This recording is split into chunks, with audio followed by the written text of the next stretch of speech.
There's no thrill like discovery.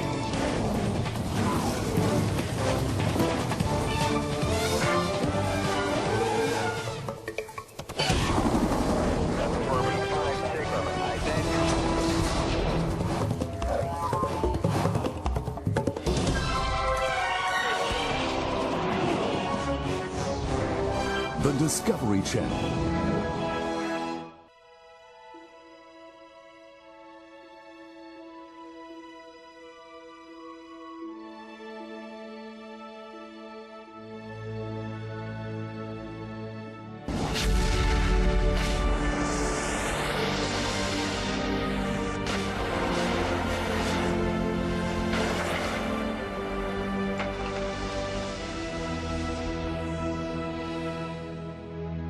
Esta mulher é a mãe da humanidade, a Eva genética de quem todos descendem.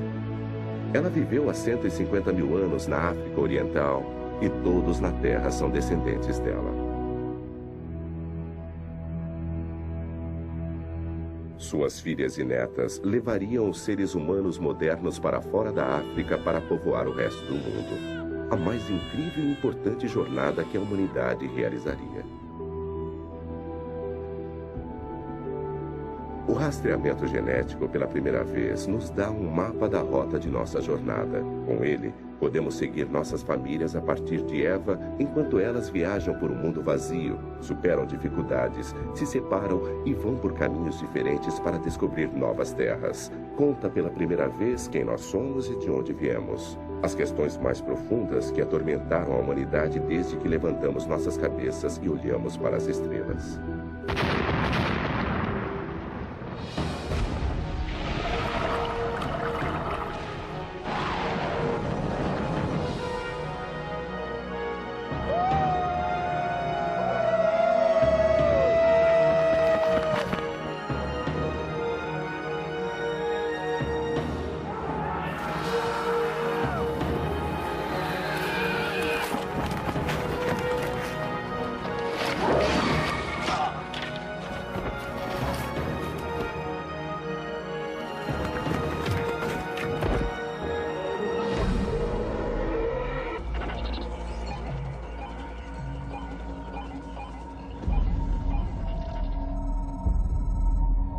Esta nova ciência é uma descoberta. Cada um de nós pode traçar agora a nossa parte nessa história incrível. Retiramos amostras dessas pessoas de Chicago. Nosso teste genético vai mostrar a elas como seus ancestrais viajaram o mundo para chegar ao seu destino.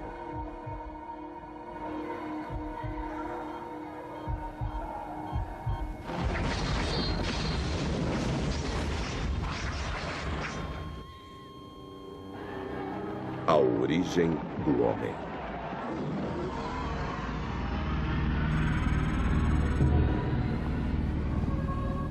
Há 150 mil anos, o mundo estava passando por uma era glacial. As calotas de gelo avançaram. O nível dos mares caiu 120 metros. A África do Norte é um vasto deserto com pequenas ilhas de verde.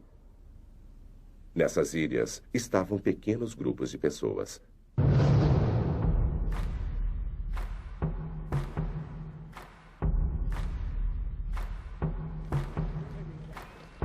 Esses são os primeiros humanos modernos, reconhecidamente como nós em físico, intelecto e habilidades. Somos as mesmas pessoas que eles eram. O cérebro que pela primeira vez começou a lascar instrumentos de pedra também nos levou ao espaço.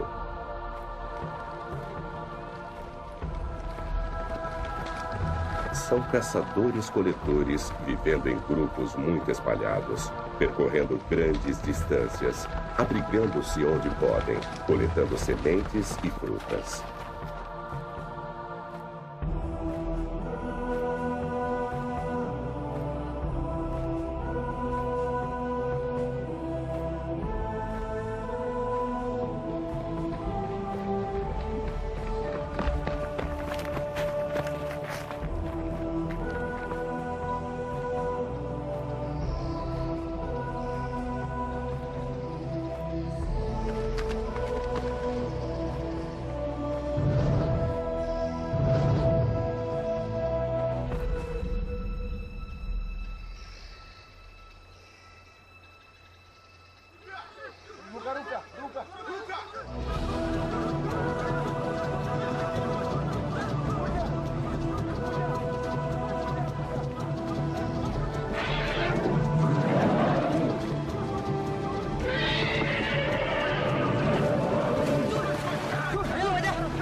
Há 150 mil anos, a caça era fundamental para a sobrevivência. Isso explica muito sobre a forma como a raça humana se desenvolveu.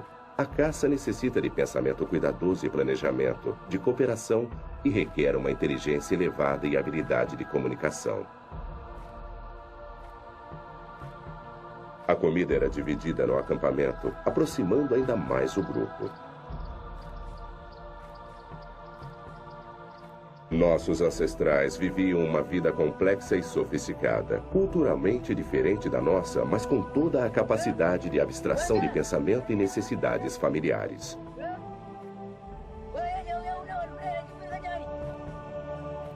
O rastreamento genético está começando a desvendar mais segredos do que acreditávamos ser possível. Em apenas 7.000 gerações, os humanos modernos deixaram a África e penetraram em todos os cantos do globo. E através de uma linha genética contínua, nos ligando ao nosso passado, podemos começar a entender por que isso aconteceu.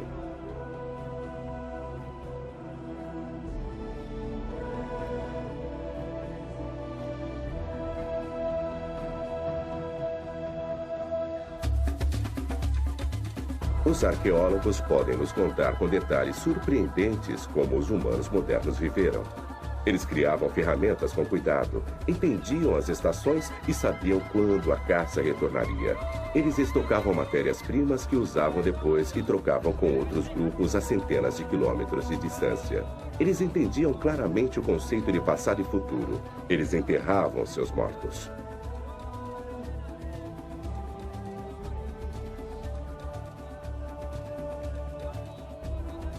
Tudo isso nós sabemos pela arqueologia, das pedras e ossos dos sítios na África Oriental continuamente ocupada durante milhares de anos. Mas para entender quem nós somos e de onde nós viemos, precisamos olhar para a nossa herança genética.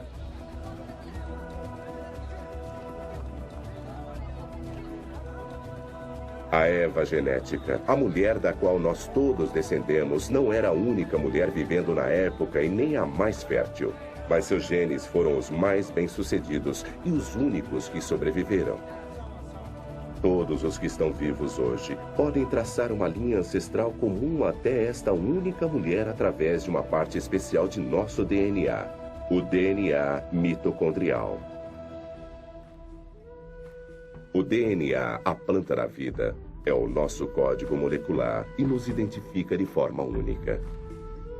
As mitocôndrias são pequenas estruturas encontradas dentro de quase todas as células humanas. São separadas do DNA normal cromossômico, que dita nossa altura ou a cor de nossos olhos. Os homens o herdam de suas mães, mas não podem passá-lo adiante. Nas mulheres, ele passa de mãe para filha até a última geração quase inalterado. E é desta forma que podemos traçar nosso caminho de volta até nossa Eva genética e suas filhas. Então, escrita dentro dele está a história das mulheres do mundo e, portanto, da raça humana. A professora Rebecca Kahn foi a cientista pioneira que descobriu a primeira pista fundamental. Comecei a trabalhar com o DNA mitocondrial humano para poder ter algum tipo de visão objetiva que me ajudasse a entender e ajudar outras pessoas a entender como os seres humanos estão relacionados ao redor do mundo. Como essa nova ciência, ela pôde. Mutações inofensivas acontecem o tempo todo em alguma parte do DNA mitocondrial, deixando pequenos marcadores a cada mudança. Esses marcadores são como códigos de barras e podem ser lidos da mesma forma. Kahn e seu grupo descobriram que as mudanças ocorrem com uma frequência bem constante. Eles descobriram que os grupos com os primeiros marcadores eram os africanos vivendo dentro da África e imaginaram se eles poderiam ser as pessoas mais antigas do mundo. Fiquei muito animada quando comecei a juntar as provas e os resultados todos iam contra toda a intuição. Eu coloquei 20 europeus e 20 afro-americanos numa folha de filme de raio-x e cada afro-americano apresentava diferenças. E todos os europeus eram iguais. Achei que tinha colocado as etiquetas erradas e que tinha cometido um erro. E nós continuamos a repetir as coisas quando pegamos mais amostras de diferentes áreas. Eu me dei conta de que havia uma diferença no padrão e que esse novo tipo de prova baseado nas mitocôndrias iria mudar o modo como encarávamos os humanos modernos. Em 1987, Kahn e seus colegas publicaram um trabalho mostrando pela primeira vez que os marcadores se estendiam até a África, mostrando claramente que aquele era o berço da raça humana. Índios da Nova Guiné, garçom parisiense, professor americano, fazendeiro polinésio, todos eram parentes improváveis ligados a uma mulher negra 150 mil anos atrás. Suas descobertas causaram sensação. As respostas das pessoas foram incríveis. O público estava realmente interessado em certos aspectos disso por causa da tendência de interpretar mal os dados devido à terminologia usada para descrever esta mulher, a Eva africana. E as pessoas achavam que significava a bíblica, uma única mulher da Bíblia judaico-cristã, a mulher de Adão. O trabalho dela está reescrevendo a história humana. Através dele, sabemos agora que as primeiras mutações ocorreram na África, talvez há 150 mil anos, e pertencem à nossa Eva genética. O professor Christopher Stringer, um eminente paleantropologista britânico, esteve envolvido na datação dos crânios dos primeiros humanos modernos.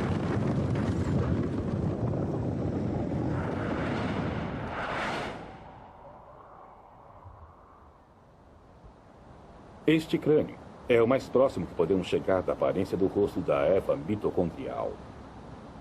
É um crânio muito completo, encontrado em sedimentos numa caverna, datado de mais ou menos 120 mil anos. E podemos ver aqui que é um humano moderno. Ele tem um arco bem arredondado no crânio e um rosto que fica bem embaixo do arco craniano. Essa era a aparência dela. Usando técnicas de reconstruções dos legistas, músculos e carne foram adicionados ao crânio e nos fornecem o primeiro olhar de como nossa mãe genética deveria se parecer há 150 mil anos. Isso é o mais próximo que podemos chegar.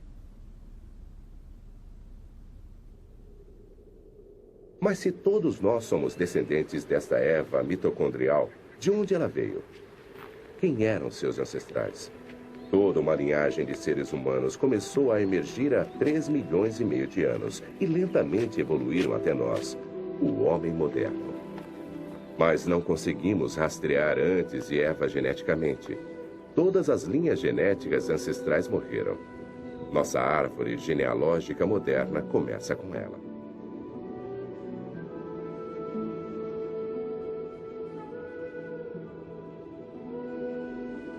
A África é o local de nascimento de todas as espécies humanas que vivem neste planeta. Esse vasto e isolado laboratório natural moldou humanos durante intermináveis ciclos de alternância entre deserto e vegetação, e são registros climáticos que nos dão a próxima pista. Os humanos modernos fizeram muitas tentativas de fazer a longa jornada para sair da África, estabelecendo-se em diferentes partes do Velho Mundo, mas eles não sobreviveram.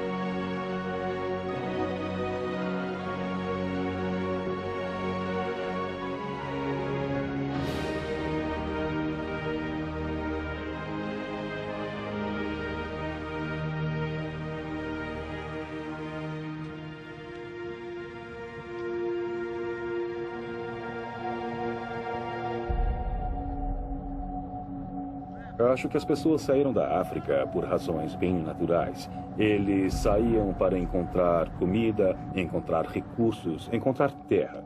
Eles não estavam procurando novos continentes. Acabaram fazendo isso, mas no início era apenas um processo natural de se mudar e seguir talvez uma manada de animais. Talvez as alterações climáticas que causaram migrações do norte da África para as regiões adjacentes.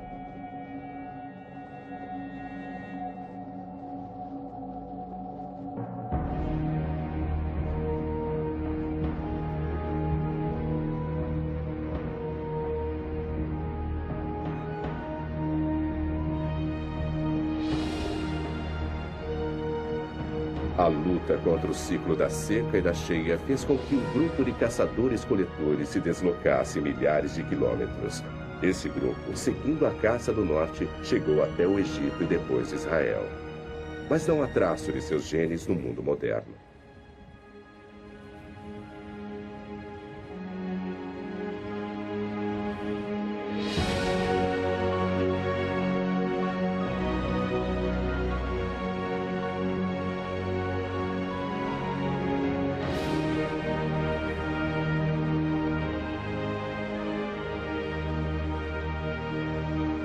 Registros climáticos indicam um breve, mas devastador congelamento global nessa época que transformou todo o Oriente Médio num deserto extremo.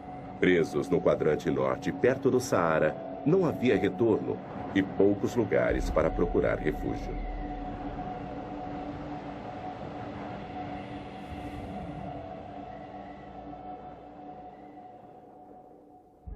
Nenhum deles e nenhum de sua linhagem sobreviveu. Eles morreriam numa seca severa, mais ou menos há 110 mil anos. Seus ossos foram descobertos nas cavernas de Cafzé, perto de Nazaré, na Galileia, em 1933. 13 esqueletos frágeis. Um deles, uma mulher com um bebezinho a seus pés. Quando esses ossos foram descobertos, eram os mais antigos esqueletos completos do homem moderno até então encontrados. Os vários esqueletos que foram encontrados em cavernas em Israel, nos sítios de Cafzé e Escol, mostram que havia humanos modernos fora da África há mais de 100 mil anos. Eles podem ter saído pelo corredor do Nilo, pelo Sinai até o Oriente Médio, mas parece que eles não avançaram muito. De certo modo, foi um beco sem saída. 40 mil anos se passariam até que tentassem de novo. Há 80 mil anos, o mundo estava esfriando de novo. Mais uma vez, as calotas de gelo estavam avançando, secando as terras. A vida ficou muito mais difícil. A África secou e com ela a água potável. Registros dos oceanos mostram os níveis dos mares caindo dramaticamente enquanto a água do mundo ficava presa no gelo. Com a caça indo para o norte, nossos caçadores-coletores foram obrigados a tornarem-se pescadores e a ocuparem as praias. Esta é nossa nova Eva, nossa nova família, descendente direta das filhas da Eva genética original de há 150 mil anos. Agora vivendo na costa e sobrevivendo no mar. Os guerreiros voltaram sem comida e tiveram que encarar os mais velhos.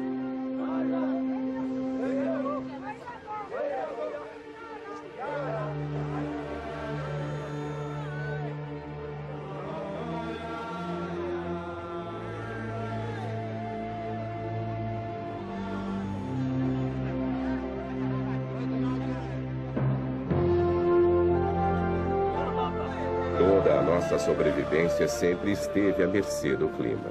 Quando os tempos eram bons, nós podíamos nos espalhar. Um alcance maior significava mais comida. Mas a era glacial congelou o mundo e os desertos se fecharam, concentrando nossos grupos em territórios menores, amontoados junto à costa. A dieta recolhida na praia consistia de peixe, mariscos, ostras e moluscos. Mas o Mar Vermelho ficou salgado demais, tornando a pescaria e a coleta na praia mais difícil.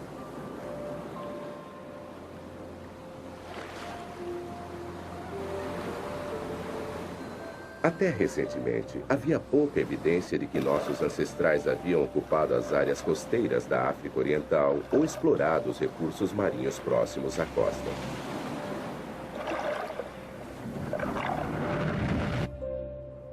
Este é Sif Burhi, um geólogo.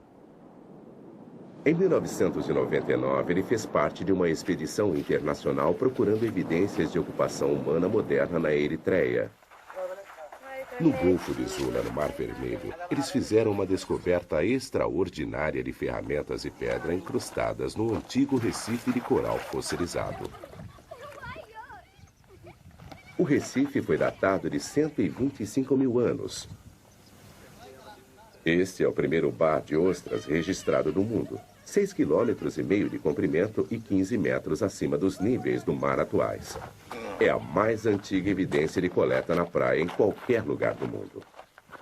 Enterrados nele estão ferramentas humanas junto com as ostras fossilizadas, moluscos e conchas de mariscos. Ele fornece provas absolutamente claras de que nossos ancestrais exploravam o mar.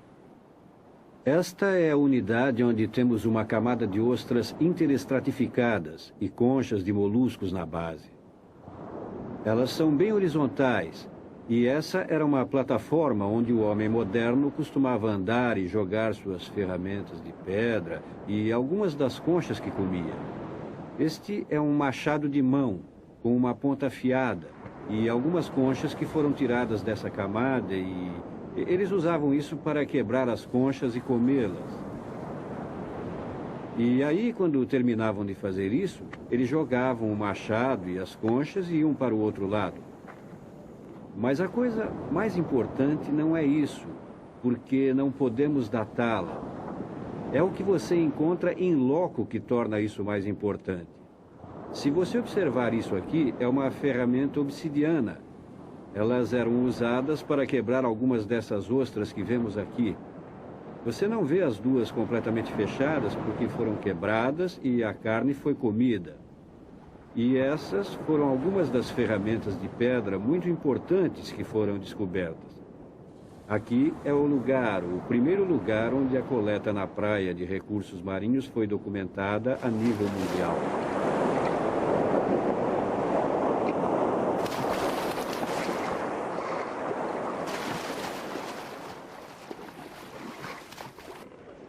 Esses restos de conchas também são uma pista vital das razões pelas quais nossos ancestrais fizeram a longa caminhada para fora da África. Numa dieta constante de frutos do mar, talvez mais crianças tenham sobrevivido.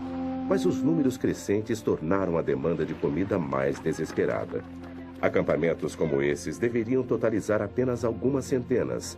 Em certa época, havia apenas 10 mil humanos modernos vivos em todo o mundo. Éramos uma espécie em extinção como os grandes símios são hoje.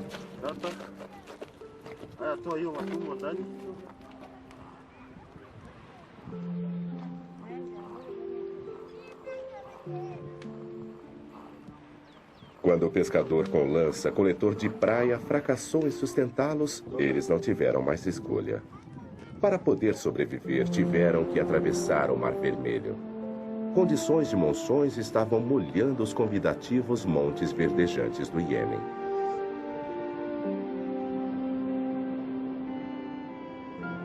Os cientistas sempre pensaram que nossos ancestrais migraram da África muitas vezes, grupo após grupo. E acredita-se que eles sempre foram para o norte através do Egito e de Israel moderno.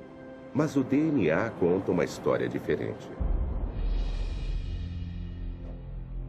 O professor Steven Oppenheimer é uma das autoridades mais destacadas do mundo em pesquisa de rastreamento genético do DNA atual. Combinando a árvore genética com os padrões climáticos pré-históricos, ele é o primeiro a propor a ideia de que nossos ancestrais vieram da África por uma única rota ao sul. Esta praia fica na costa oeste do Mar Vermelho, do lado africano. Do outro lado, podemos ver as montanhas do Iêmen. Acredito que foi por aqui que nossos ancestrais cruzaram na primeira etapa de sua jornada para o resto do mundo. Esses estreitos são conhecidos pelos pescadores locais como os Portões da Tristeza por causa das terríveis correntes que os cruzam. Mas 80 mil anos atrás, o nível do mar estava 45 metros mais baixo. Como resultado, algumas ilhas e recifes apareceram, o que permitiu que nossos ancestrais cruzassem como se fossem pedras num jardim até o Iêmen. O homem teve que sair da África no final, ou seus parentes primatas tiveram. Mas a época e a rota foram determinadas pelas mudanças climáticas. Levados pela fome, habitat destruído e talvez pelas primeiras inquietudes da curiosidade humana sobre a Terra à frente, nosso precioso grupo de humanos modernos se preparava para dominar. duas rotas para fora da África. A norte, pelo Mar Vermelho, através do Canal de Suez e até o Oriente Médio. E aqui no sul, pelos Portões da Tristeza até o Iêmen e através da costa sul da Arábia até a Índia. As duas rotas são possíveis. Talvez, para atravessar pelo norte, nossos ancestrais teriam que atravessar o deserto do Saara. E na época era mais seco do que é hoje. Aqui no sul, tudo o que eles tinham que fazer era atravessar esse pequeno braço de água, apenas 16 quilômetros até o Iêmen. Então, essa era uma região que eles podiam ir com confiança. Acho que essa praia é muito importante para a história da humanidade, porque eu acho que foi aqui que nossos ancestrais cruzaram da África para o Iêmen, no primeiro passo de sua jornada para o resto do mundo. E este era o único lugar onde eles tinham uma saída possível da África.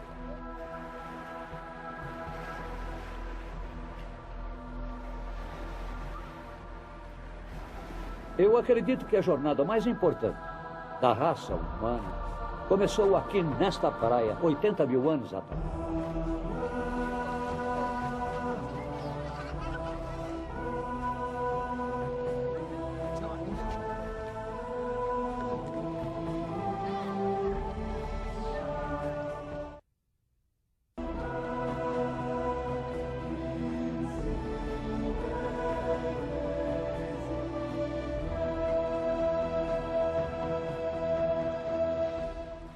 Um grupo pequeno de pessoas, um êxodo. O evento mais importante para a população do mundo.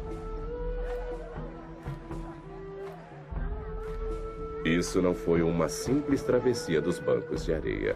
Foi um esforço épico para permanecerem vivos, não apenas por eles mesmos, mas pelo resto da humanidade.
Aqueles que sobreviveram à travessia, que não sucumbiram aos perigos dos portões da tristeza, vieram para uma terra virgem.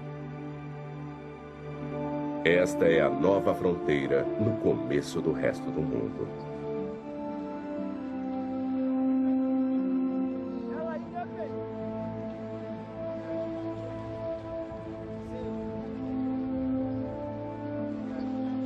As praias do Iêmen ficavam na borda de um mundo quase vazio. Nosso grupo era dos primeiros humanos modernos, os primeiros de seu tipo fora da África, sobrevivendo nesse lugar. Este grupo estava sozinho na fronteira do mundo novo. A vida deve ter melhorado para os migrantes que atravessaram para o Iêmen. Para começar, a praia do Golfo de Aden devia ser muito melhor do que o Mar Vermelho.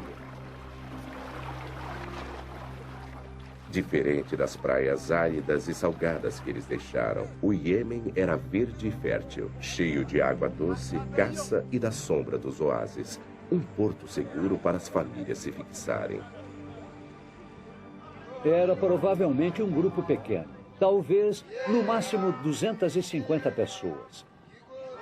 Eles deviam estar espalhados em unidades familiares de 5 a 20 pessoas, mas trabalhando em conjunto com os outros grupos da população. Qualquer número menor do que 200 não teria sido viável. Eles não teriam sido capazes de aguentar as epidemias e a fome. Sabemos que Eva e suas filhas estavam entre os sobreviventes porque delas descendem todas as pessoas do mundo fora da África. A nova ciência do rastreamento é uma descoberta. Usando linha genética mitocondrial única e contínua, os cientistas construíram uma grande árvore genealógica apontando os marcadores, fixando-os no tempo e espaço. Eles mostram que depois de saírem da África, nossos ancestrais se dividiram. Alguns foram para o norte e oeste, alguns para leste e sul. Quando eles deixaram a África e o Iêmen, cada grupo seguiu seu rumo e nunca mais se encontraram.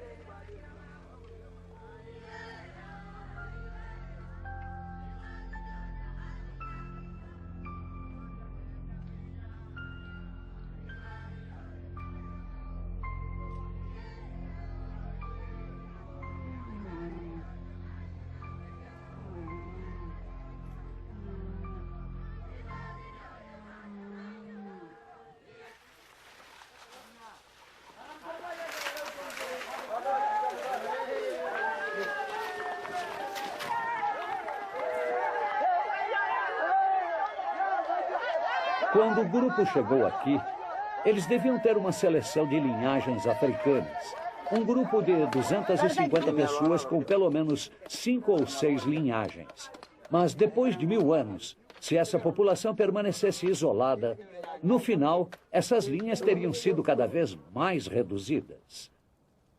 O número total da população teria permanecido o mesmo. É parecido com um vilarejo gaulês, um vilarejo das montanhas ou um vilarejo na Itália, onde, depois de algumas gerações, todo mundo acaba tendo o mesmo sobrenome.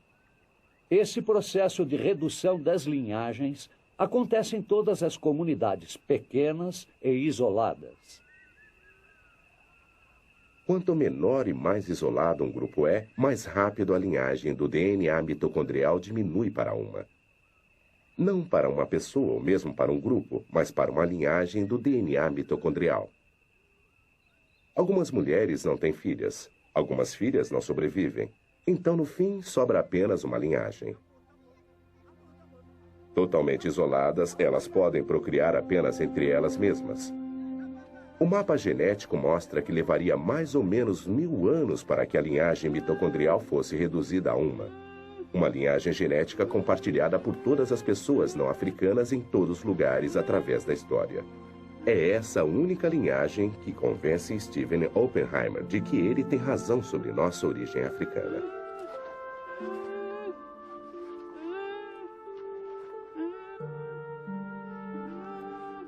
As implicações do êxodo único da África são enormes. Para começar, existe a observação simples de que australianos, papuásios, sul-asiáticos, chineses, índios americanos, europeus e indianos todos vêm do mesmo pequeno grupo.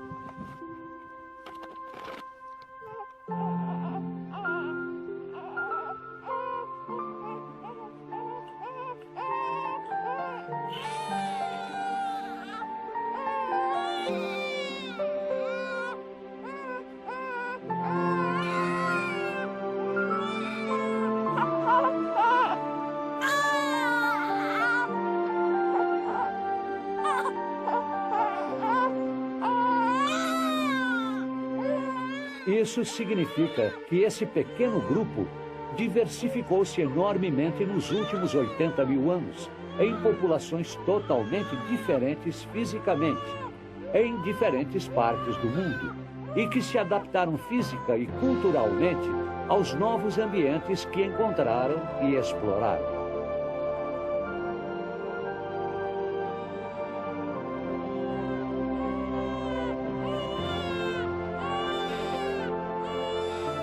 Uma vez fora da África, através do Golfo de Aden, as famílias ficaram em alerta, esperando até que a variação climática permitissem que eles se mudassem. Seus descendentes seriam o povo do Oriente Médio, se espalhando ao norte até a Europa 40 mil anos mais tarde e fundando as cidades vibrantes e modernas que conhecemos hoje.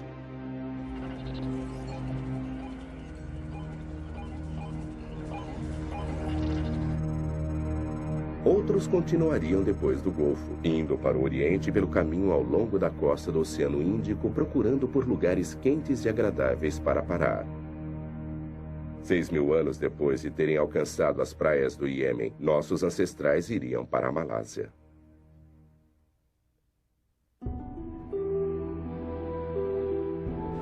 A 10.000 quilômetros da África, nossa família está no coração das florestas tropicais do Sudeste Asiático.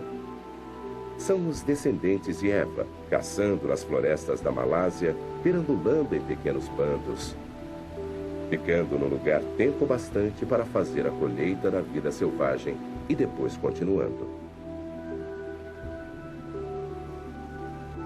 Seus corpos estão começando a se adaptar às condições da floresta tropical. Longe do impiedoso sol africano, suas peles se tornam mais claras, sua estatura reduzida pela falta de carne. Como os caçadores-coletores nas florestas atuais, eles vivem de peixe, ratos, esquilos e lagartos, da caça que vive nas árvores, frutas e raízes. Eles se disfarçam e se camuflam para se adaptarem à folhagem e imitam o chamado dos animais para enganar suas presas. A vida na floresta é compartilhada com cobras venenosas, najas, pitons e animais predadores. Existem poucas evidências arqueológicas claras da presença dos humanos modernos entre a saída da África e a chegada na Austrália ou de sua incrível migração. Não há crânios, esqueletos ou sepulturas. O nível dos mares era mais baixo. Então, o que nossa família deixou para trás em suas viagens pela costa foi levado pelo mar. A trilha genética é tudo o que temos. Só depois de chegarmos à Malásia é que novas evidências começam a preencher as lacunas.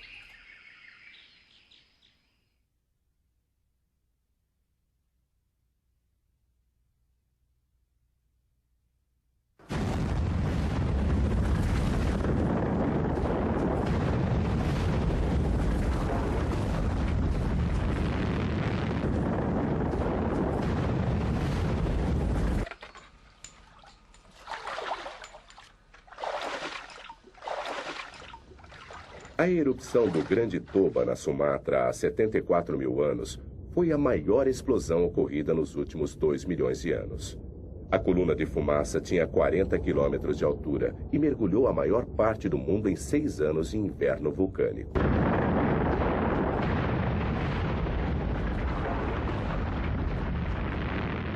O norte da Malásia, Índia e o Oriente Médio foram cobertos por um sudário mortífero de uma densa cinza vulcânica.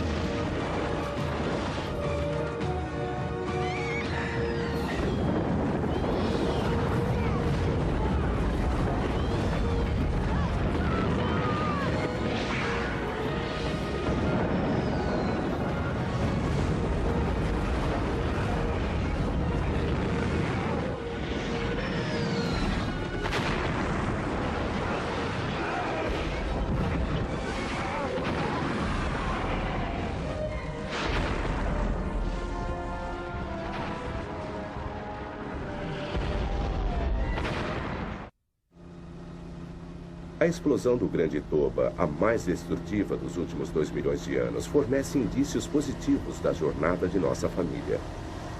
Este é o povo Semang, tímidos caçadores-coletores do interior das florestas da Península do Lago. Mais escuros do que os outros grupos étnicos malaios, eles fazem parte do grupo Orang Asli. Steven Oppenheimer acha que eles podem ser os remanescentes de nossa família africana que passou por aqui há 74.000 anos. Se nossos ancestrais passaram por aqui na rota da África para a Austrália e Nova Guiné, é provável que tenham deixado um traço genético. E nós sabemos, por pesquisas anteriores, que os Orang Asli, entre outros grupos de tribos da Península Malaia ou Malásia, estão entre os povos mais antigos desta região. E os Semangs são provavelmente os mais antigos de todos. Steven Oppenheimer veio a esse remoto vilarejo Semang coletar amostras de DNA. Ele espera que isso confirme sua ideia. Nama Farida. Se minha teoria estiver correta, de que eles saíram da África 80 mil anos atrás, eles teriam que ter viajado 10 mil quilômetros para chegar aqui em 6 mil anos, para poderem estar aqui na época da grande explosão do Toba. Isso significa 1,5 km por ano, o que é totalmente viável para esse tipo de vida nômade, de movimento pela costa. Para determinar se eles pertenciam ou não àquele primeiro grupo que saiu da África, precisamos observar suas linhagens genéticas e, em particular, o DNA mitocondrial, que provavelmente vai nos dizer se eles vêm ou não diretamente das 2 filhas de Eva, originadas logo depois da saída da África. Se eles tiverem suas próprias linhagens exclusivas, isso sugere que estiveram isolados desde aquela época, 70 ou 80 mil anos atrás, e que se desenvolveram totalmente sozinhos. Se descobrirmos, porém, que suas linhagens são anteriores às dos povos como os australianos ou os papuanos, mais uma vez nosso rastreamento genético vai nos ajudar a ver se é esse o caso ou não. A pesquisa genética pode provar que os Semangs são uma raça antiga, mas não pode provar exatamente desde quando estão aqui. Precisamos examinar outras provas para validar a teoria. Essas ferramentas rudimentares foram encontradas num vale chamado Kota Tampan, perto de Penang. Existem outros sítios próximos com o mesmo tipo de ferramentas. O que torna estas particularmente interessantes é que elas estavam incrustadas num monte de cinza de Toba datado de 74 mil anos. A professora Zorinana Najik estava procurando por rebites antigos quando encontrou o sítio de Kota Tampan. O que a professora encontrou realmente foi uma oficina de ferramentas de pedra que pôde ser datada de 74 mil anos atrás.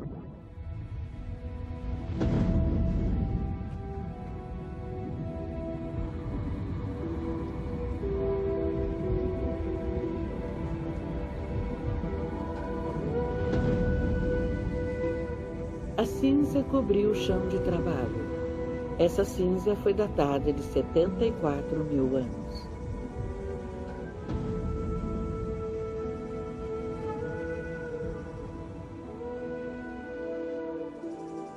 Este é um martelo de pedra que eles usavam. Você pode ver que ele é bem confortável de segurar com a mão, e essa é a borda que era usada. Esse é um cortador. Um tipo que é muito visto na Ásia e sudoeste da Ásia. O que eles procuravam era o ângulo do fio. O ângulo do fio tinha que ser correto. E o fio tinha que ser afiado. Isso era usado para o serviço pesado. É pesado. Tem uma borda afiada, provavelmente para derrubar árvores. Najik está convencida de que foram deixados pelo homem moderno. Kota Tampan também revelou um homem que tinha uma mente complexa. Sua tecnologia revela uma mente racional, sistemática e organizada. A mente do Homo sapiens.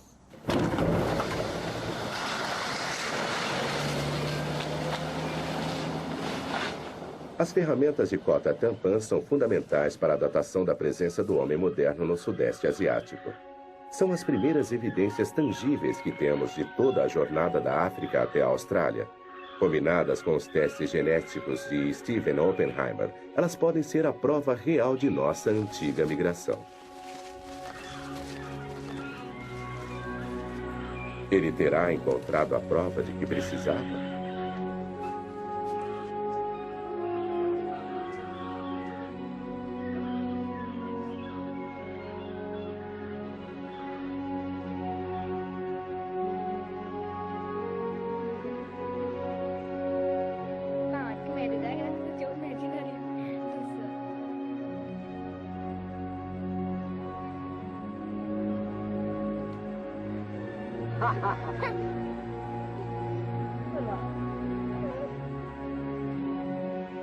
Pela primeira vez, a arqueologia e a genética nos dão a mesma resposta nesse ponto crucial de nossa viagem.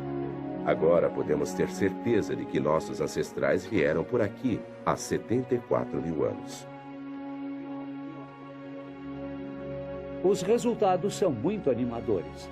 Os Oran Asli, o grupo Semang aqui, têm suas próprias linhagens genéticas exclusivas e poderiam ter estado naquela primeira viagem através das praias há 75 mil anos. Eles têm suas próprias linhagens oriundas das primeiras duas filhas de Eva fora da África e seguem o caminho até lá sem compartilhar com ninguém do Sudeste Asiático ou da Ásia. Naquela época, o nível dos mares era 50 metros mais baixo. A maioria das ilhas do Sudeste Asiático era ligada em uma única porção de terra do continente de Sunda.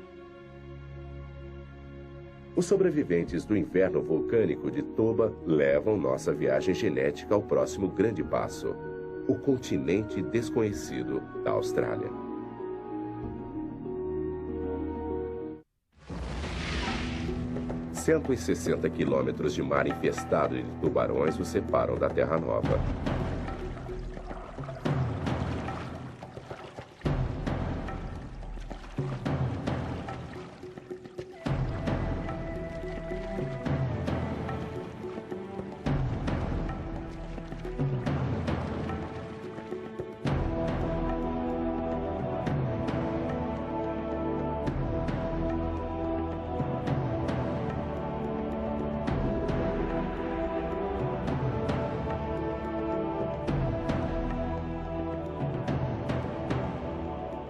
Este é o segundo grande êxodo na migração da humanidade através do mundo.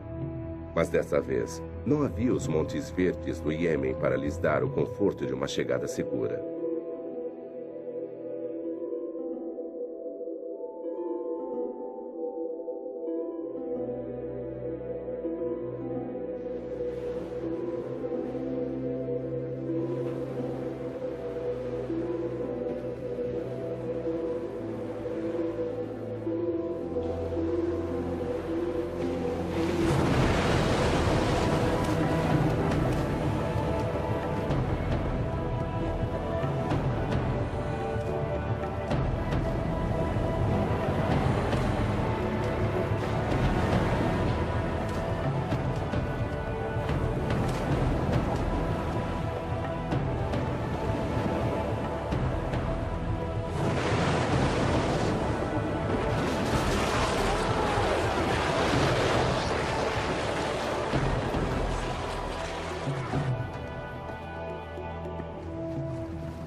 Por que eles arriscaram tudo numa aventura tão perigosa, mesmo sem saber se iriam encontrar terra firme no final?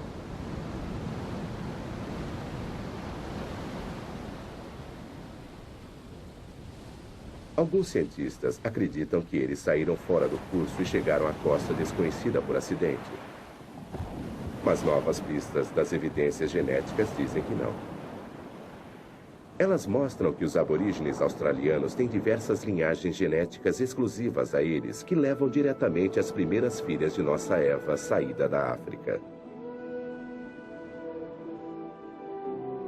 Tantas linhagens carregadas por tantas mulheres chegando num tempo tão curto sugerem uma intenção deliberada e não uma incursão acidental.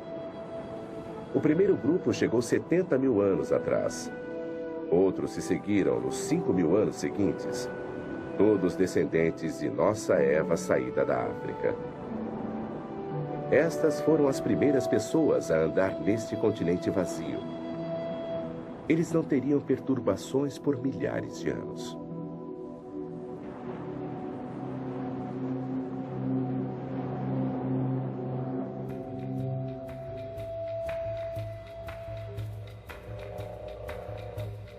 A Austrália, onde eles entraram, era o lar de criaturas gigantes, de uma megafauna, de cangurus de 3 metros de altura e tartarugas do tamanho de carros. Um deles era o Geniornis, um pássaro gigante que não voava. As pinturas nas cavernas desse mundo desaparecido foram datadas de 61 mil anos. Mas, de repente, 10 mil anos depois, esta criatura fantástica e todas as outras da megafauna foram extintas. O clima não se alterou. Não há grandes sítios de matança que indiquem caça excessiva, mas os humanos mudam o mundo onde quer que estejam. Essa extinção repentina é prova da presença deles. Parece provável que nossos ancestrais tenham destruído o habitat de folhas com fogo e os grandes animais herbívoros simplesmente morreram.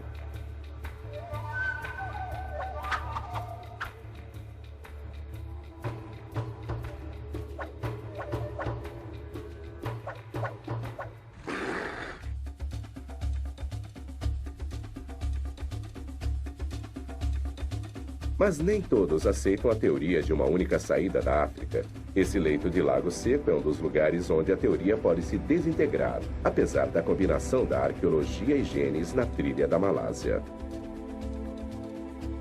Esse crânio, Munguman III, é a peça-chave do quebra-cabeças. Quando ele foi encontrado, a terra em torno dele foi datada de 62 mil anos. Quando os ossos foram testados, o DNA não combinava com ninguém em lugar nenhum do mundo.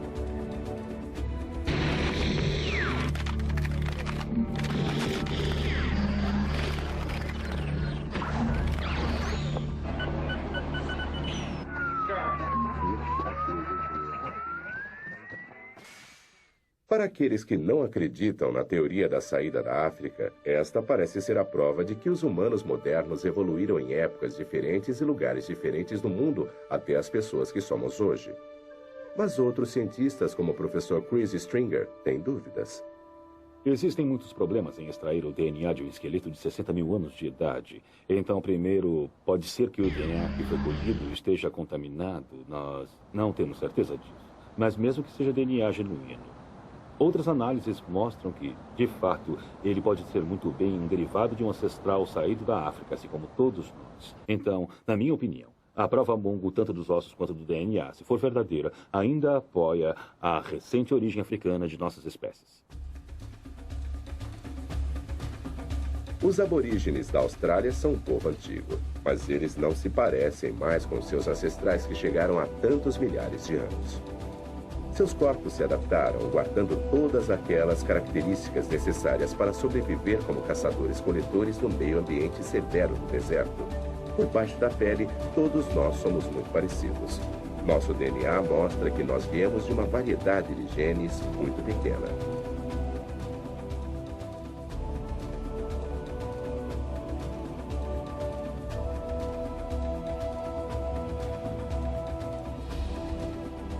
Se você olhar o DNA de todos nós, australianos, africanos, europeus, descobrimos que se compararmos o DNA mitocondrial de todos nós, mostramos menos variação, embora haja seres humanos espalhados por todo o mundo.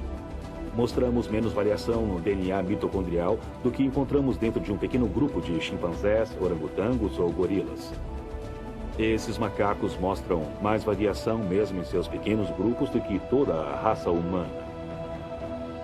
Mas se todas as pessoas do mundo inteiro descendem de uma variedade de genes tão pequena, por que temos uma aparência tão diferente? Seleção natural e adaptação ao meio ambiente são os fatores mais importantes. Seleção sexual é fundamental. O clima dita o formato do corpo. Quanto mais frio o ambiente, menor e mais troncudo você se torna para manter o calor. A altura tem relação com a dieta. Asiáticos diminuíram quando o arroz tomou o lugar da carne como prato principal. E eles estão crescendo de novo com a carne retornando à sua dieta. Ninguém sabe por que os asiáticos têm suas pálpebras características. Poderiam ter sido desenvolvidas como proteção contra o frio? Ou esta seria a norma? A maioria dos fetos as possui, mas desaparecem no nascimento. A mais óbvia e impressionante diferença é a cor. E isso também faz parte de nossa herança genética. Mila Jablonski, uma das principais cientistas que pesquisa a evolução da cor da pele, estava trabalhando na importância do ácido fólico no desenvolvimento fetal, quando encontrou, por acaso, a resposta. Eu comecei a pesquisar a evolução da cor da pele depois de preparar uma palestra para uma aula há mais de 10 anos. Foi interessante me preparar para a aula e eu me dei conta de que sabia-se muito pouco sobre a evolução da cor da pele e o que se sabia não era muito convincente. E eu descobri um trabalho interessante quando estava preparando aquela palestra que mostrava que havia uma interessante e importante relação entre a radiação ultravioleta e uma biomolécula chamada folato. O ácido fólico é fundamental para o desenvolvimento embrionário e muita radiação ultravioleta pode destruí-lo. Então, nossos ancestrais na África tropical precisavam ser escuros para sobreviver. Mas falta de ultravioleta impede a formação da vitamina D, causando raquitismo que pode matar. Assim, quando eles migraram para o norte sem sol, eles tiveram que ficar mais pálidos para sobreviver. Ela descobriu uma equação evolucionária muito simples. Quando nós observamos o padrão da pigmentação entre os povos indígenas de hoje, vemos gente muito escura nas regiões equatoriais e pessoas mais claras ao nos aproximarmos dos polos. E acontece que a melanina, o protetor solar natural, é muito bom para bloquear a radiação ultravioleta. De certa forma, é bom demais. E para que possamos produzir vitamina D suficiente em nossas peles, precisamos reduzir a quantidade de melanina que existe na pele. E assim, o que vemos no curso da história de nossa espécie, quando nos movemos de uma área de alta radiação UV para uma de baixa radiação UV, nossa pele se torna cada vez mais despigmentada.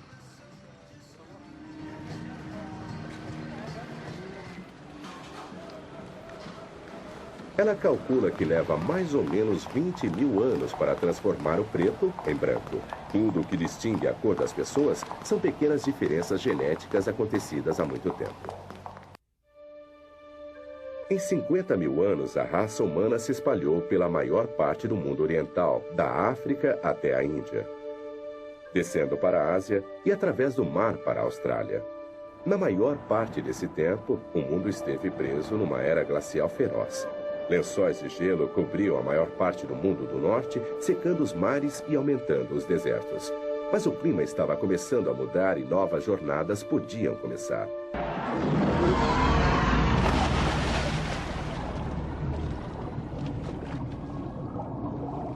Durante a migração pela costa, da África até a Austrália, nossa família deixou para trás colônias que fizeram novas jornadas por si mesmas. Um grupo pegou o caminho através da Ásia até a China e além dela. Outro foi do norte da Índia, passou o Himalaia até as vastas estepes asiáticas. E outro ficou aqui, no Golfo Pérsico. Grandes lagos de água doce permitiram que nossas famílias vindas da África colonizassem esses bolsões de vegetação luxuriante cercados pelo deserto.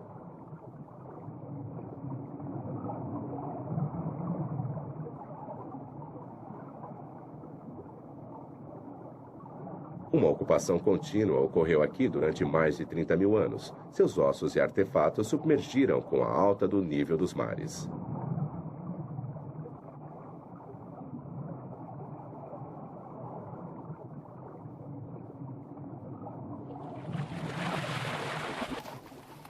Há mais ou menos 50 mil anos, as linhagens genéticas começaram a se espalhar pela primeira vez para o norte e até a Europa. Mas a época sempre foi um quebra-cabeças.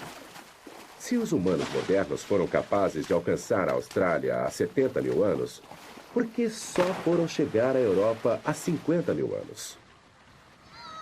É uma viagem bem mais curta. Steven Oppenheimer acha que tem a resposta. Acho que a resposta para essa pergunta é que eles ficaram presos, não foram capazes de ir até o Oriente Próximo, para Israel e o Líbano, porque havia um grande deserto no meio. O deserto era o da Arábia Saudita e o da Síria. E entre 80 mil e 50 mil anos atrás, eles eram completamente impenetráveis. O clima era tão seco que o crescente fértil, a rota do Golfo até o Líbano, Israel e a Europa estava fechada. Então, 50 mil anos atrás, houve uma melhora repentina no clima.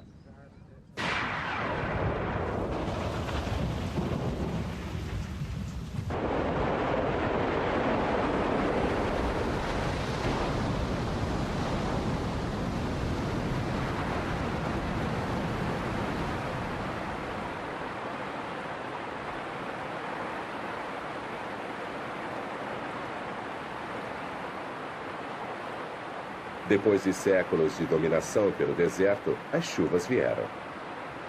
Monções aumentaram na Arábia e na Índia, e o crescente fértil se abriu.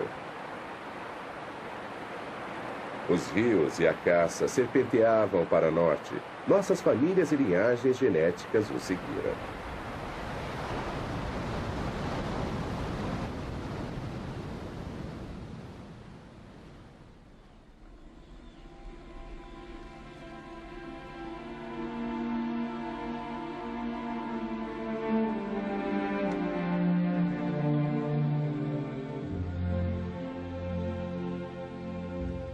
Eles andaram para o norte do Golfo Pérsico, dentro do crescente fértil, seguindo os rios entre as montanhas Zagros e o deserto da Síria.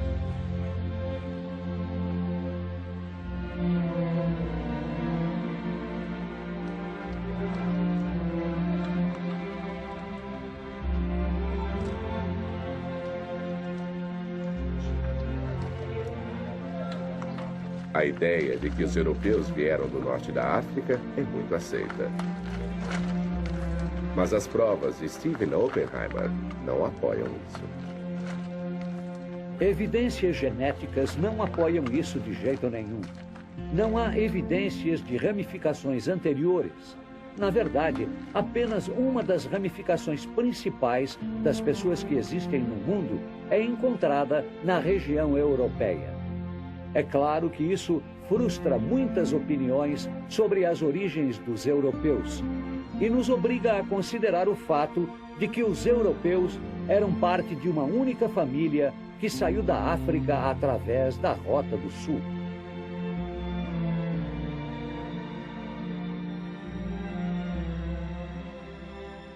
Essa nova evidência genética vai reescrever a pré-história europeia.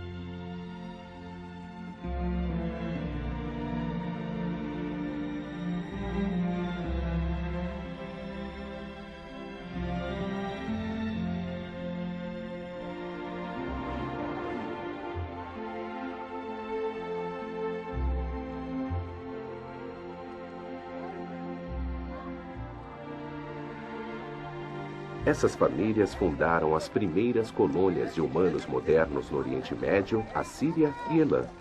Uma terra que se estende entre os rios Tigre e Eufrates, dois grandes rios correndo das terras altas da Turquia ao norte até o Golfo. Aqui, mais tarde, eles aprenderiam como cultivar colheitas, cuidar de animais e se tornariam os primeiros fazendeiros. Os rios fornecem água para irrigar as colheitas. Havia abundância de peixe e madeira para construir casas e barcos. Tamareiras cresciam em abundância. Milhares de séculos mais tarde, seus descendentes construiriam as primeiras estruturas de pedra que se tornariam depois as cidades da Mesopotâmia, Uruk e Suméria. Ao sul, as cidades muradas da Babilônia e Jericó. Temos os primeiros passos para as grandes civilizações que desenvolveriam a escrita, a guerra e fundariam grandes impérios, todos diretamente ligados a um grupo genético que tinha saído da migração da África há 80 mil anos. Durante essa época, houve também a explosão de novas tecnologias. As ferramentas de pedra e lanças que os humanos modernos manufaturavam se tornaram mais leves e mais eficientes. As montanhas Zagros estavam cheias de caça e boas caçadas dão estabilidade. Da mesma forma, eles começam a estabelecer uma geografia fixa para o local de enterro em lugares sagrados cujo valor simbólico para a comunidade ajuda a criar e definir um sentido de território duradouro.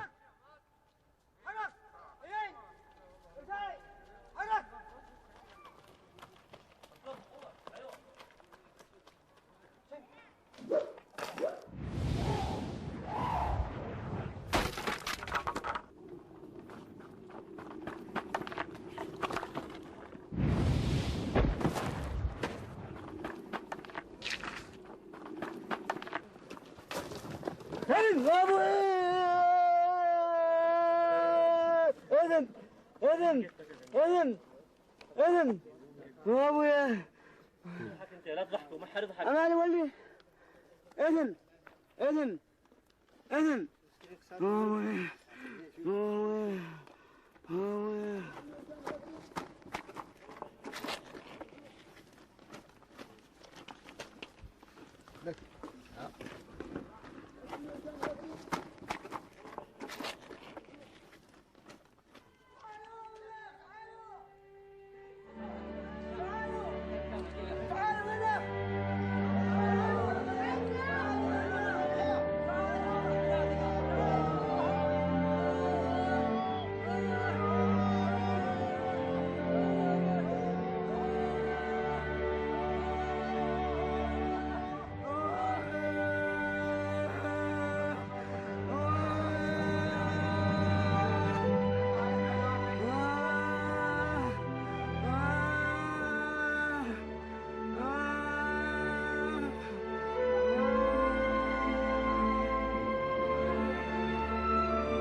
No Líbano, o sepulcro de uma criança moderna de 12 anos foi encontrado, datado de 44 mil anos. Seu crânio estava quebrado, o corpo delicadamente colocado no abrigo de uma rocha.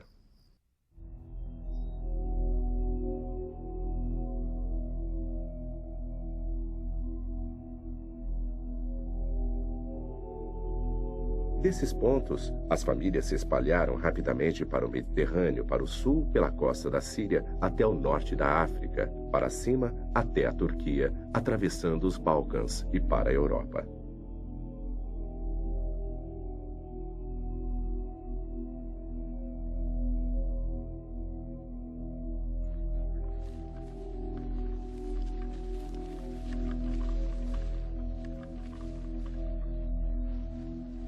Esta é nossa nova família, descendentes diretos de nossos árabes dos pântanos do Golfo, entrando nos territórios desconhecidos da Alemanha. Mas a terra em que estão entrando não está vazia. Outros estiveram lá antes deles. O Neandertal tinha sido mestre da Europa durante 250 mil anos. Em 1856, no Vale de Neander, na Alemanha, pedreiros estavam cavando na lama de um sítio recém-explodido quando descobriram algumas costelas, partes de uma pelvis, alguns ossos do braço e ombro de um grande animal de aparência humana. Eles pensaram ser o esqueleto de um urso. Os cientistas mais tarde acreditaram que era um antigo selvagem do norte que aterrorizara os exércitos romanos. O professor Carl Stringer é um expert no Neandertal e seu mundo.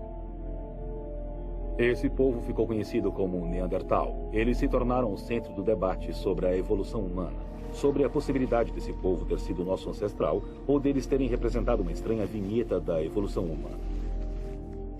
Tenho aqui um crânio mais completo do que o que foi achado no Vale de Neander, na Alemanha. Este foi encontrado no começo do século passado na França. Ele nos mostra a aparência do Neandertal na cabeça e na face. Há uma sobrancelha forte sobre as órbitas oculares. Toda a face é puxada para a frente e há um nariz enorme. Não há queixo na mandíbula inferior. E agora achamos que os homens de Neandertal deviam ser adaptados ao frio. Eles evoluíram durante centenas de milhares de anos na Europa, sob condições mais frias do que as dos dias de hoje.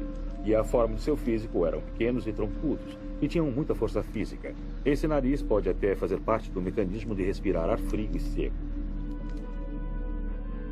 Muitas vezes eles são considerados brutamontes, sem inteligência. Mas certamente não eram. Eram totalmente humanos.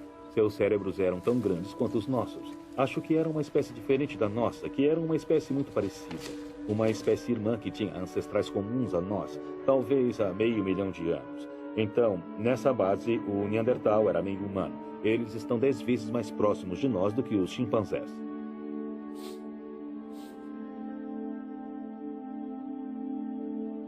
Se eles procriaram com os humanos modernos, seus genes desapareceram. Não há traço da presença deles no nosso mundo.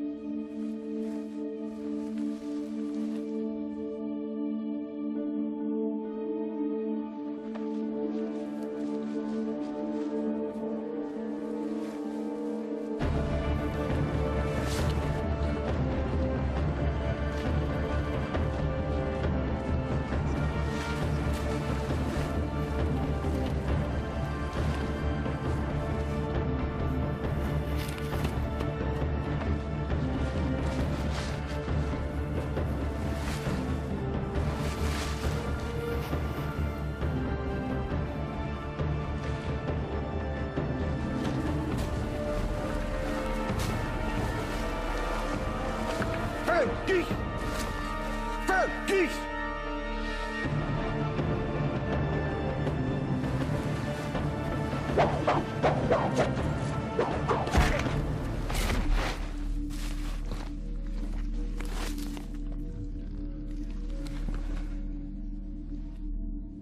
10 mil anos depois, os homens de Neandertal estavam extintos. Os humanos modernos eliminariam qualquer traço de seus rivais e preencheriam o espaço que eles deixaram para trás. A razão para esse desaparecimento não é clara. Eles viveram junto com o homem moderno por milhares de anos.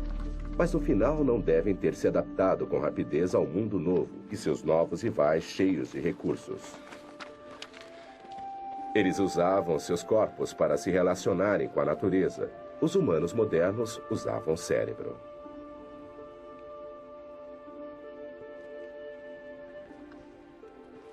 Os humanos modernos partiram para o vazio do Oriente Médio e Rússia, se espalhando pela Europa. Os cientistas acham que com esses homens vieram 4 linhagens de DNA mitocondriais, 4 netas de nossa Eva saída da África.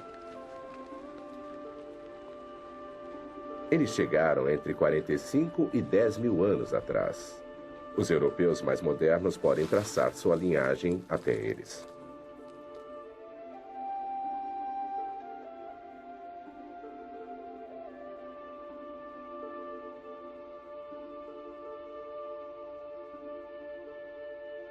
A tecnologia do Neandertal pouco havia mudado em 200 mil anos. Assim que os humanos modernos chegaram, toda uma gama de ferramentas diferentes apareceram de repente, assim como as ornamentações. Os arqueólogos consideram esses ornamentos como uma marca definitiva dos humanos modernos e o primeiro interesse em ornamentação em 5 milhões de anos de evolução. Aqui eu tenho um dente furado de um texugo da cabana do Kent. E isso deve ter sido parte de um colar usado por alguém. E aqui um objeto muito estranho que nem nós sabemos o que é. Pode ser a representação de uma coruja ou de um gato. E aqui a mais famosa das estatuetas da República Tcheca. Feita de barro cozido, com 27 mil anos de idade, de um sítio chamado Dolní Věstonice. Uma linda peça de artesanato. Muitos desses objetos são pontudos na base, como se tivessem sido fixados no chão. Alguns deles estão certamente cobertos de ocre e alguns deles foram certamente polidos pelo uso, talvez de muitas gerações. Então, esses objetos eram valiosos e venerados, e é óbvio que têm um significado ritual e simbólico para o seu povo, talvez um significado religioso. E aqui uma das peças de arte mais delicadas. Isto foi esculpido num material muito difícil de se trabalhar. Veio de um sítio francês. É uma representação muito bonita da cabeça de... pode ser um guerreiro, parece ser uma mulher de cabelo comprido ou talvez um chapéu de tecido. Esse é um trabalho realmente delicado e bonito. É difícil dizer por essas representações se elas são representações de pessoas reais ou se elas são de alguma forma idealizadas para representar alguma forma de beleza ideal. Em alguns casos, acho que nossos dados nos permitem sugerir que foram baseados em pessoas reais. Outra coisa que encontramos com esse povo moderno da Europa é a chegada da evidência de roupas. Aqui está uma das evidências mais diretas, o fato de termos uma agulha de osso aqui. Então, essas pessoas estavam costurando panos, costurando peles, com evidência de estarem tecendo panos. Então, este é um outro nível de complexidade que daria a eles uma escala maior de adaptação ao clima. Por exemplo, e, é claro, maiores oportunidades para a expressão pessoal em coisas como a moda, que viria a se desenvolver. E vemos isso dentro de alguns sepulcros, que as pessoas foram enterradas com trajes, que em alguns casos foram cobertos com milhares de contas. E cada uma dessas contas representa horas e horas de trabalho. Então temos evidência de uma riqueza real e uma complexidade de vida que não encontramos com o Neandertal. Tenho aqui um entalhe de um mamute, numa presa de mamute de um sítio francês que tem 15 mil anos de idade. Mas essas pessoas, os primeiros povos modernos, os Cro-Magnon, não apenas entalhavam em pedaços de osso e presas. Eles também esculpiam e entalhavam, faziam modelos de barro. E é claro, eles pintavam as paredes de suas cavernas, e essa arte tem pelo menos 35 mil anos. Eles representavam uma grande variedade de coisas, muitas vezes os animais que caçavam, em alguns casos animais perigosos como leões e rinocerontes peludos. Em alguns casos nem reconhecemos as criaturas representadas. As criaturas parecem ser símbolos mágicos, criaturas imaginárias. E é possível que essa arte fosse usada em cerimônias e ritos de iniciação. E possivelmente algumas delas tenham sido criadas em um estado de transe, por xamãs ou mágicos.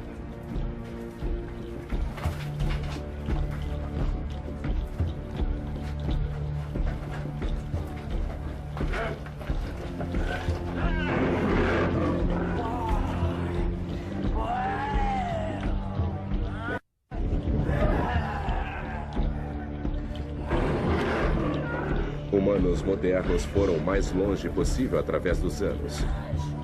Atrás de nós, deixamos claras pegadas genéticas que levam àquela que saiu da África há 80 mil anos. O mundo estava esfriando de novo. Quando a nova era glacial começou, os humanos modernos tinham encontrado um lugar para morar a 16 mil quilômetros do outro lado do mundo. E 6 mil anos depois, a invasão do Novo Mundo iria começar. Nossa linhagem genética está agora espalhada em todas as direções. Da saída da África e a última fronteira remanescente da América, agora estamos caminhando para norte da Índia e Sudeste Asiático e China e a leste das estepes mongóis na Sibéria, convergindo para o Estreito de Bering, aquela frágil faixa de terra que une a Ásia com a América.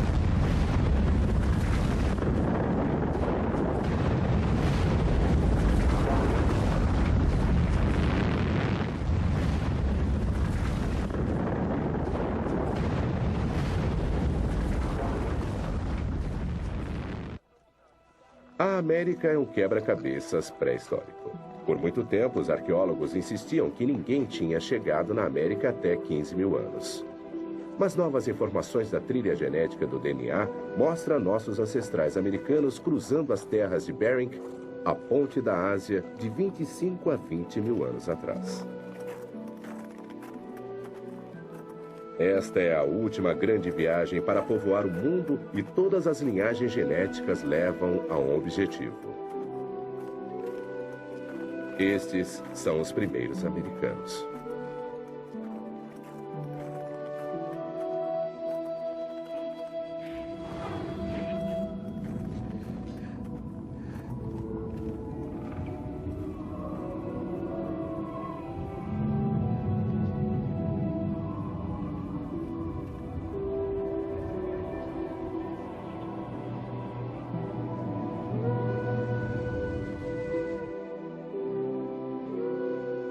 Há 25 mil anos, o mundo estava entrando numa das piores eras glaciais que tivemos que enfrentar. Em certos lugares, o gelo tinha 5 quilômetros de espessura.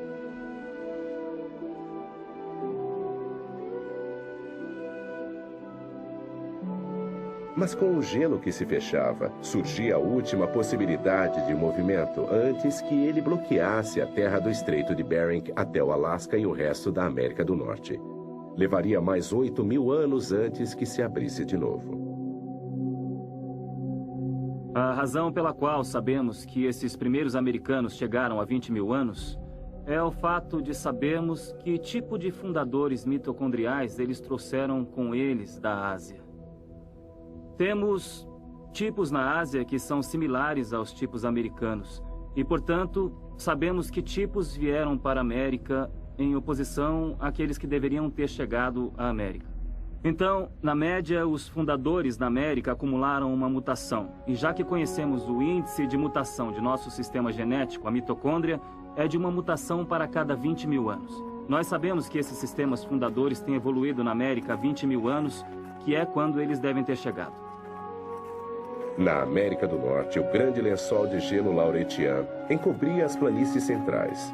Destruía tudo em seu caminho, forçando nossos migrantes pela costa oeste para a América do Sul. Se o gelo retrocedesse, poderíamos nos espalhar de volta na terra liberada. Há evidências de povoamento num abrigo de pedra no rio Ohio, na Pensilvânia, chamado Meadowcroft. Meadowcroft é muito importante para a história americana, porque data de mais ou menos 16 mil anos, de acordo com nossas pesquisas. E é por isso um dos primeiros sítios de americanos nativos a ser creditado pelas autoridades. E combina com estimativas genéticas porque devem ter vindo vários milhares de anos antes disso para poderem ter estado em Meadowcroft. O Dr. James Adavaggio levou o grupo de cientistas para o abrigo escavado. Quando o encontramos, nós supusemos que não iria conter nenhum material cultural. Mas, no final das contas, havia uma variedade de artefatos e outras indicações da presença humana muitos milhares de anos antes da estimativa para a época máxima da chegada de pessoas ao mundo novo. Espalhados por esta superfície e em ocupações mais profundas, dentro e em torno dessas fogueiras, estão uma série de artefatos. Entre os mais notáveis estão fragmentos de lâminas como este e as lâminas que foram quebradas desses fragmentos. O que é especial sobre esses itens é que eles foram manufaturados, na maior parte, por grupos paleoindígenas posteriores das Américas. E tem uma semelhança impressionante com lâminas da China do Norte, que têm 28 a 29 mil anos de idade. Moldes desses materiais podem estar perdidos em coleções do norte da China e você não saberia diferenciá-los. O que a evidência de Meadowcroft nos sugere é que, junto com os dados das séries de sítios emergentes na América do Norte, não houve uma única migração de seres humanos para o Novo Mundo, como vinha sendo postulado nas últimas 2 décadas, mas, em vez disso, uma série de culturas e emanações. Assim, múltiplas entradas são agora estabelecidas como padrão para a migração americana. Os primeiros colonos traziam muitas linhagens genéticas. Eles vinham da Sibéria, China, Ásia Central e mais ao sul, como da Malásia e do Japão. Em 1996, o esqueleto conhecido como Homem de Kennewick foi descoberto no Rio Columbia, no estado de Washington. Quando foi levado para Jim Charters, o antropólogo forense, ele primeiro acreditou que os restos eram de um pioneiro do século XIX. Ficou surpreso quando a datação de carbono radioativo revelou que ele tinha 9.500 anos de idade. Era o esqueleto mais antigo já encontrado na América do Norte. Mas o que realmente intrigou Charters foi que, apesar de sua idade, o Homem de Kennewick não se parecia com os americanos nativos modernos. Seu crânio era caucasoide, não mongol, e a reconstrução de seu rosto mostrou distintas similaridades com os Ainu, que viveram no norte do Japão. O Homem de Kennewick era um indivíduo muito machucado, com múltiplas fraturas nas costelas e também no braço esquerdo ferido. E mais um ferimento no crânio, tinha artrite no pescoço, nos joelhos, nos cotovelos. Ele já havia sofrido um bocado. Mas o que era mais distinto sobre ele, o ferimento mais interessante, eu acho, do ponto de vista forense, era uma ponta de lança encravada na pelvis. Na verdade, foi isso que nos levou a datar os ossos por carbono radioativo. E o que pode ser visto é uma janela ovoide de cada lado do osso. Mas quando o escaneamos, vemos que tem uma lâmina serrilhada de 5 centímetros de comprimento, 2,5 de largura e meio de grossura.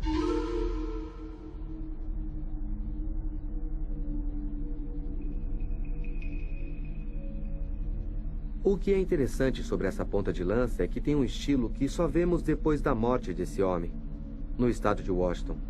Podemos ver esse estilo se movendo pela costa da Colômbia Britânica, chegando em Washington há mais ou menos 10 mil anos ou até 9 mil anos. Isso em anos de carbono radioativo. As pessoas que usavam essa ponta de lança, as que tinham esse estilo de ponta de lança numa época posterior, são muito similares aos índios americanos modernos.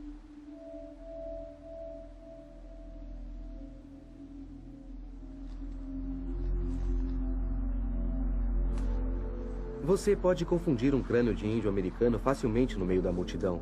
Então, o que parece é que temos uma nova população chegando com características do nordeste da Sibéria e começando a substituir os imigrantes que chegaram antes. O que isso sugere de maneira mais ampla é que havia algum tipo de conflito acontecendo. Seria um conflito pessoal? Alguém estava com raiva dele por causa de uma banalidade? Ou seria um conflito por causa de território entre populações rivais que tinham acabado de entrar em contato uma com a outra? E o fato de ocorrer na época da chegada das novas populações e do fato do Homem de Kennewick ter aparência diferente das novas populações, ambos sugerem que é uma rivalidade que está ocorrendo por causa de território.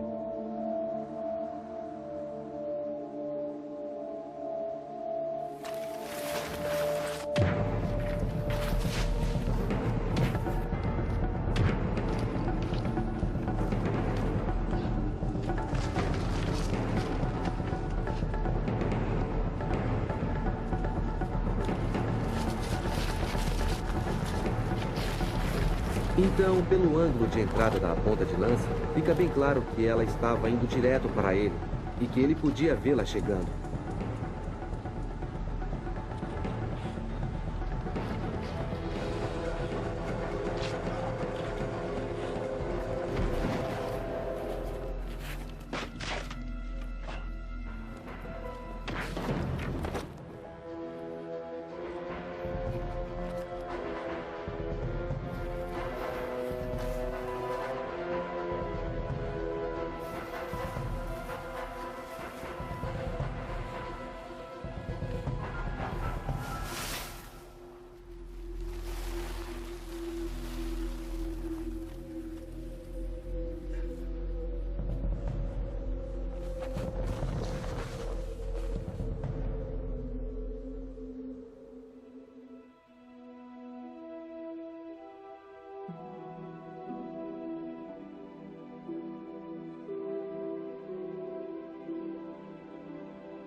O professor Charles acredita que o homem de Kennewick tenha morrido de hipotermia e afogado.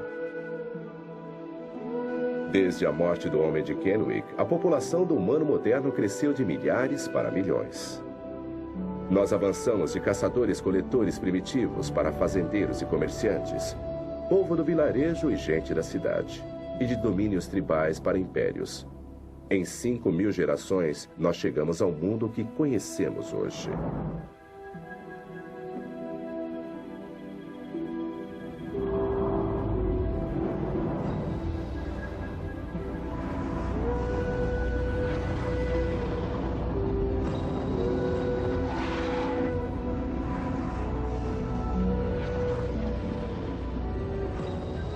Desde os anos 80, amostras de DNA foram tiradas de milhares de pessoas por todo o mundo.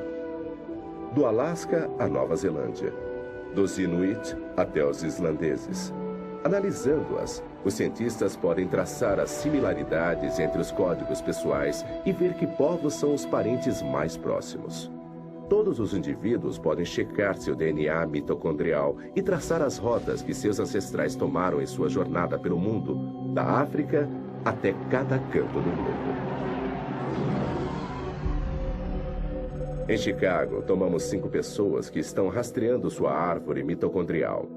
Depois de analisar seus códigos de DNA, os cientistas descobriram uma conexão extraordinária entre uma grega e um índio americano. Angela Trackes é uma grega que veio para os Estados Unidos da Europa.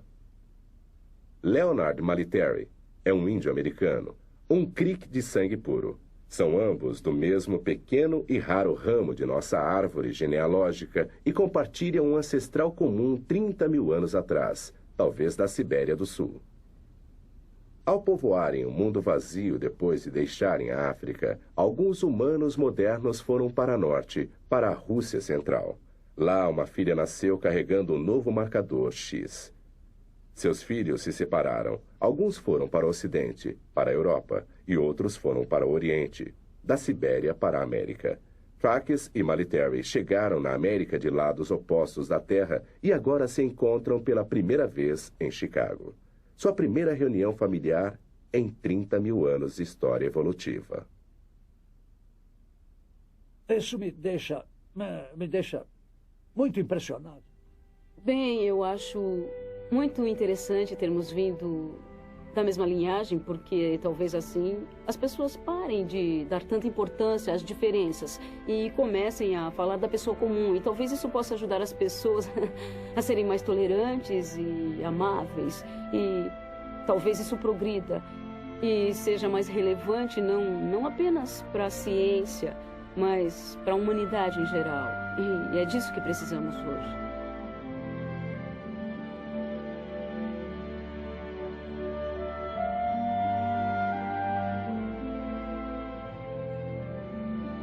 Há 80.000 anos, um pequeno grupo de humanos modernos enfrentaram os terrores do Mar Vermelho e deixaram a África para sempre. Eles carregavam o futuro do mundo com eles. Há 10.000 anos, eles tinham penetrado em cada canto do globo. a mais incrível e importante viagem que já fizemos. Pela primeira vez, sabemos quem somos. Sabemos de onde viemos. Sabemos que somos as mesmas pessoas que nossos ancestrais inquietos e curiosos. Mas chegamos ao fim de nossa migração. Não há mais terras vazias para ocupar. A ciência diz que há uma corrente contínua que nos liga ao nosso passado e uns aos outros. Todos compartilham a mesma herança genética de nossa Eva ancestral. Talvez essa seja a mais importante mensagem que devemos carregar para o futuro.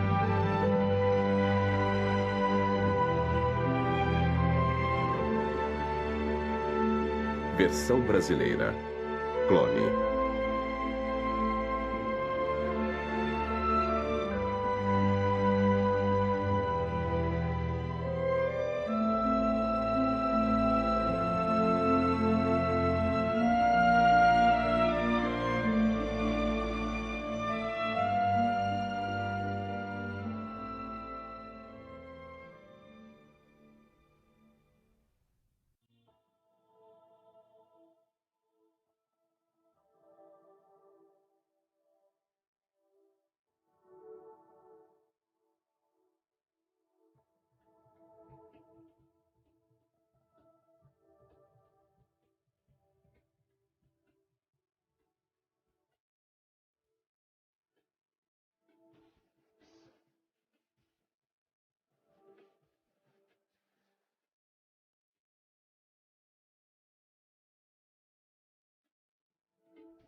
Que revelaria inúmeras possibilidades. I think probably the first glimmer of an idea about being involved in television, which kind of led to Discovery, was a moment I had in college.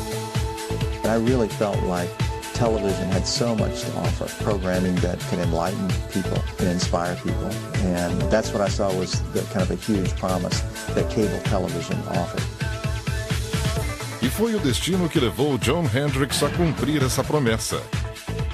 Hendricks sempre foi fascinado por documentários, mas os canais de televisão não costumavam exibir esse tipo de programação. Então, essa inspiração surgiu com a criação da televisão por assinatura. You know, I remember talking to my wife about it. She was the first person that heard the idea. I asked Maureen, I said, what would you think about if there was a cable channel that was just all documentaries, had everything from science and history, nature, you know, human adventure, would have things like, you know, that would trace our roots in civilization.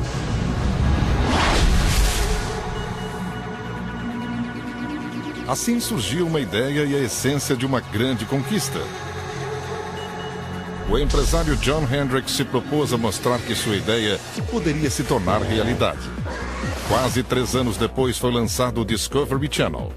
E o resto é história. 20 anos depois e com 20 canais transmitidos mundialmente, o Discovery é o líder mundial em programação sobre natureza e vida real. E também um dos canais por assinatura de maior sucesso da história. Com mais de 1 bilhão de assinantes em 160 países e territórios, somos uma das marcas de maior distribuição do mundo. Acima de tudo, o Discovery Channel é um dos grandes favoritos do público mundial. Somos eleitos frequentemente o canal número 1 em credibilidade e satisfação do público. Discovery Networks mudou a maneira com que vemos o mundo de hoje. Uma associação de marcas poderosas e grande satisfação do consumidor. Aumentam o valor e a credibilidade de nosso produto. Junte-se a nós para uma nova década de sucesso. Discovery Networks. Um mundo de possibilidades.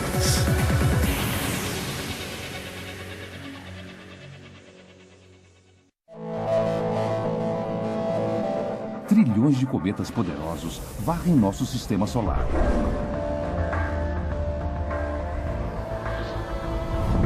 Os núcleos de alguns cometas têm mais de 160 quilômetros de diâmetro e sua velocidade pode chegar até 96.500 quilômetros por hora.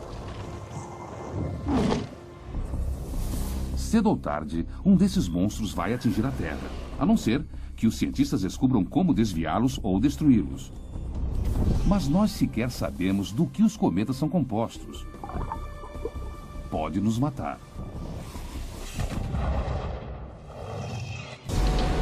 Um projétil de 330 milhões de dólares será lançado no espaço. Uma missão da NASA chamada Impacto Profundo. Estamos fazendo uma coisa que ninguém fez antes e só temos uma chance. É tudo ou nada na primeira tentativa. O alvo é o coração de um cometa. A meta é descobrir do que eles são feitos e como o sistema solar nasceu. Precisamos ir ao espaço e dentro do cometa para criar uma explosão enorme que vai fazer um buraco imenso. Já fomos atingidos por cometas e por asteroides. Dessa vez podemos nos vingar e nós vamos atingir o cometa. Cientistas revelam os bastidores de uma história incrível, cujas chances de fracasso são astronômicas. A colisão de uma sonda terrestre contra um cometa em pleno espaço sideral. Nós temos imagens de coisas que nos deixam assombrados. Só tive uma descarga de adrenalina igual no meu primeiro encontro. Hoje foi perfeito. Construímos essa nave exatamente para isso. Impacto. Nas áreas de florestas, além da civilização, uma criatura especial há muito tempo assombra a humanidade. Na nossa imaginação, o lobo personifica o verdadeiro espírito da mística e da ameaça selvagem. Em 1990, o cinegrafista Jim Dutcher se propôs a capturar o primeiro retrato da vida privada secreta de um grupo de lobos. Eram animais devotados uns aos outros, capazes de demonstrar afeição e laços semelhantes aos das famílias humanas. Através dos filmes de Dutcher, eles ganharam fama como o bando Sawtooth, embaixadores para um mundo humano que ainda teme os lobos.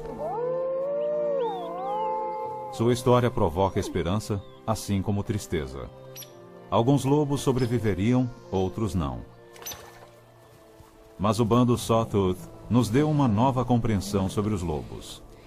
Esta é uma história que talvez jamais se repita. Vida com Lobos.